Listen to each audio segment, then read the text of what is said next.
Respected sir, Mahamladar Sahib Sri Jetpur Gramya, myself Garaniya Bahadur from Chapratpur on this record, and at this time at Surat, after result of email address attached. હાલ જે મારી બાબત છે particularly silent card થવા બાબત one member KYC is pending mark on 1 June 2026 1 જૂન 2026ના રોજ પર્ટિક્યુલરલી સાયલેન્ટ કાર્ડ થઈ ગયેલ છે. આ સંબંધે સંબંધિત અધિકારીને ફરિયાદ નંબર 603452 પર્ટિક્યુલરલી સાયલેન્ટ કાર્ડ હટાવવા માટેની એક રજૂઆત મોકલેલી હતી, પણ સંબંધિત કચેરીએ જે જવાબ આપેલો છે અત્યારે હાલ વિડીયોમાં અત્યારે એટેચ સામેલ છે. તો આ સંબંધે અત્યારે 24/1/2026 એટલે 24 જાન્યુઆરી 2026ના રોજ ફરિયાદ નંબર છે 593982 કે એમાં જણાવેલું હતું કે 0 થી 6 વર્ષના બાળકનું KYC ફરજિયાત છે કે નથી. આ સંબંધે અધિકારીનો જે જવાબ હતો એ અત્યારે હાલ વિડીયોમાં અત્યારે જણાઈ આવે છે. હવે આ સંબંધી અગાઉ જ્યારે ટોલ ફ્રી નંબરમાં રજૂઆત કરેલ છે, અત્યારે વિડીયોની રજૂઆત આપણે રેકોર્ડિંગ છે આપણે અત્યારે સાંભળીએ કે કઈ રીતના અત્યારે રજૂઆત હતી. નમસ્કાર, ગુજરાત હેલ્પલાઇન. બોલો.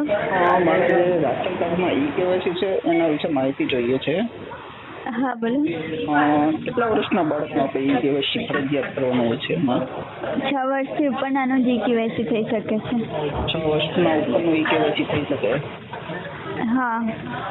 અત્યારે મારું બાળક અત્યારે એક મંથનું છે, તો ના થઈ શકે. એટલે બીજું બાળક મારું એક છે, એમાં 3.5 વર્ષનું છે, એમનું KYC કમ્પ્લીટ થઈ ગયેલું છે. ઓકે. આનું 1 મંથનું બાળકનું KYC કમ્પ્લીટ ન થાય તો એમાં કોઈ ક્વેરી આવી શકે? ના, પણ 1 મંથનું છે તો KYC ના થઈ શકે. એમાં કોઈ ઇસ્યુ આવે એવું નથી ને? ના. એટલે એમનું KYC કમ્પ્લીટ ન થાય તો ચાલશે ને એમ રેશન કાર્ડમાં? ચાલે. ઓકે.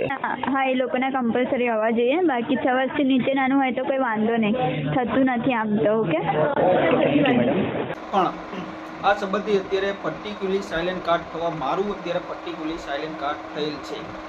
આવા જેતપુર ગ્રામ્ય અને સિટીના આવી રીતના સાયલેન્ટ કાર્ડ થવા પાછળ કારણ વન મેમ્બર KYC પેન્ડિંગ અત્યારે જાણી શકીએ. પણ 0 થી 6 રેશન કાર્ડમાં બાળક 6 વર્ષનું ન થાય ત્યાં સુધી એમનું KYC પેન્ડિંગ બતાવે, એના લીધે અત્યારે પર્ટિક્યુલરલી સાયલેન્ટ કાર્ડ અત્યારે ઓપ્શનમાં અત્યારે આવી ગયેલ છે. અત્યારે એક્ટિવ કાર્ડ હતું, એક્ટિવ કાર્ડની જગ્યાએ પર્ટિક્યુલરલી સાયલેન્ટ. આવા જ અનેક નાગરિકોની જે રજૂઆત છે એ ધ્યાને લઈ અને યોગ્ય કાર્યવાહી અત્યારે આપને સંબંધિત કચેરીથી કરવામાં આવે એવી અમારી અરજ છે.